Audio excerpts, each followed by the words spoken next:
दोस्तों देख सकते हैं मुझे बहुत गुस्सा आ रही है, फिर दोबारा मिट्टी इतनी हो गई है। देखिए आंधी तूफान आया 2 दिन से, एक तो लाइट नहीं आ रही घर पे और गर्मी इतनी है कुछ कहने कोई नहीं। तो सुबह रात में चली जाती लाइट और सुबह 10 बजे तक आती है। तो उसके ये आंधी तूफान जो आता है, सुबह मैंने झाड़ू पोछा किया, उसके बाद भी देखिए कितनी मिट्टी इकट्ठा हो गई। दोबारा मैंने झाड़ू लगाई और उसके बाद फिर झाड़ू लगाने के बाद फिर मैं क्या नाम है, फिर से मैंने नहाया। नहाने के बाद फिर मैं बाल अपने ठीक करने लगी, क्योंकि मुझे अभी दोपहर के खाने की तैयारी भी करनी थी। तो आपको पता ही है कि गर्मी में तो बिल्कुल भी कुछ भी करने का जी नहीं करता है, लेकिन अब ये है कि काम तो करना ही है, खाना बनाना ही है। फिर मैंने कहा बाल ठीक करूँ, तैयार हो जाऊँ, उसके बाद फिर खाने की तैयारी करूँ। आज मैंने बनानी थी भरुआ तरोई, तो मैंने तरोई की तैयारी सब करके रख ली थी।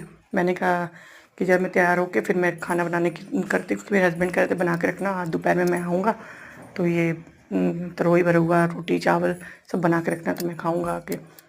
तो वही फिर मैं तैयार होने लगी। तैयार होते तो इतना पसीना आ रहा था फेस पे कि पंखा चल रहा है उसके बाद भी पसीना है, देख सकते हैं आप फेस पे है।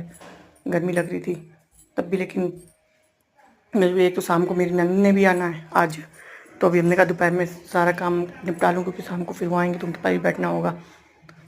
उसके बाद फिर मैंने पानी नहीं पिया, पानी पी लिया।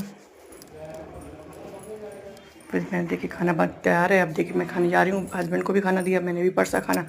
दही बड़े बनाए थे मैंने, रोटी चावल।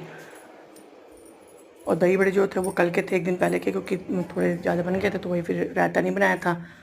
तो हस्बैंड कहते खाना बहुत अच्छा बना है, उनको खाने के साथ प्याज बहुत अच्छा लगता है, तो वो प्याज उनके लिए काट दिया था मैंने। और उसके बाद फिर खाना खाने के बाद फिर मैंने कहा थोड़ी देर मैं रेस्ट करूँगी।